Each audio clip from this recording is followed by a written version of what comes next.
এখন পশ্চিম মেদিনীপুর জেলার বেশ কিছু প্রকল্পের উদ্বোধন এবং শিলান্যাস করলেন মাননীয় মুখ্যমন্ত্রী। পশ্চিম মেদিনীপুর জেলা প্রশাসনের পক্ষ থেকে মাননীয় মুখ্যমন্ত্রীকে আন্তরিক ধন্যবাদ এবং কৃতজ্ঞতা।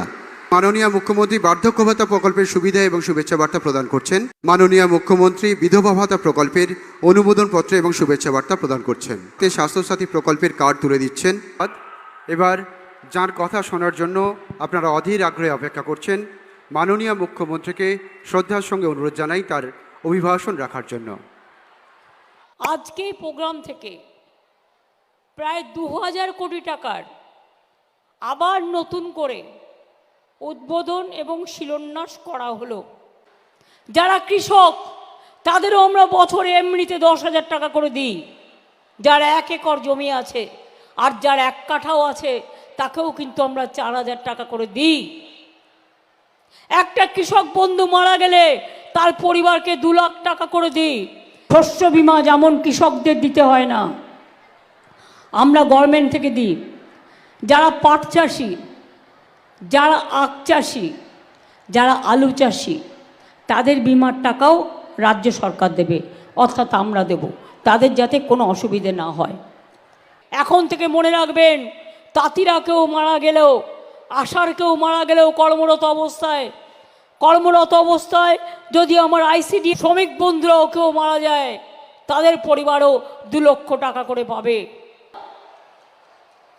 আবাস যোজনা নিয়ে যে তোমরা নাকি 43,000 কোটি টাকা দিয়েছো আর আমরা নাকি ঘর করে দিইনি, খেয়ে নিয়েছি।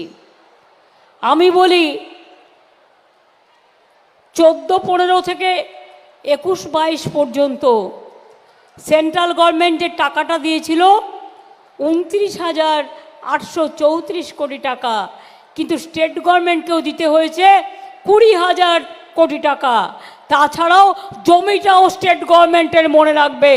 অর্থাৎ এই টাকাটা ম্যাক্সিমাম আমাদের দিতে হয়।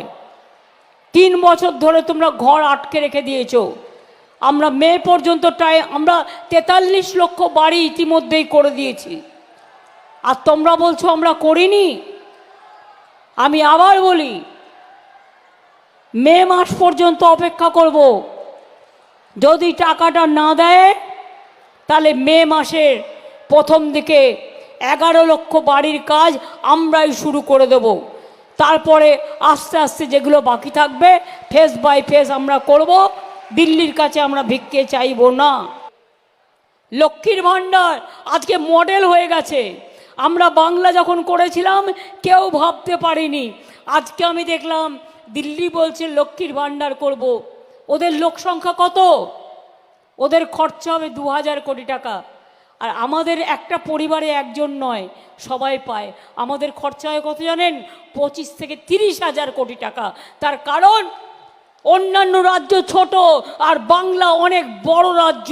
বাংলায় কিছু করতে গেলে টাকা বেশি দিতে হয়। লক্ষ্মীর ভাণ্ডারের মা বোনেরা কোথায়? যারা কষ্ট করে এসছেন মা বোনেরা কোথায় লক্ষ্মীর ভাণ্ডারের? মনে রাখবেন, এপ্রিল মাসের 1 এপ্রিল থেকে আপনাদের বাজেটের সিদ্ধান্ত নেওয়া হয়েছে, নোটিফিকেশন হয়ে গেছে। যারা 500 টাকা পেতেন এপ্রিল থেকে 1,000 টাকা করে পাবেন, আর যারা 1,000 টাকা পেতেন তারা 1,200 টাকা করে পাবেন। আর সারা জীবন বেঁচে থাকবেন, সারা জীবন এই টাকাটা পেয়ে যাবেন। তার কারণ আপনাদের এটা ভবিষ্যতের গ্যারেন্টি। মনে রাখবেন, বাংলা সরকার গ্যারেন্টি দিলে সেটা রক্ষা হয়, আর দিল্লির সরকার গ্যারেন্টি দিলে ওটা বর্জন হয়, ওটা কাজে লাগে না। কালকে মেদিনীপুরের এমএলএদের, জেলা পরিষদের মেম্বারদের মিট করেছিলাম। তারা আমাকে বলেছিল কেশিয়ারি এবং কেশপুর ব্লকে একটু স্বাস্থ্য বিভাগকে আর একটু উন্নত করা।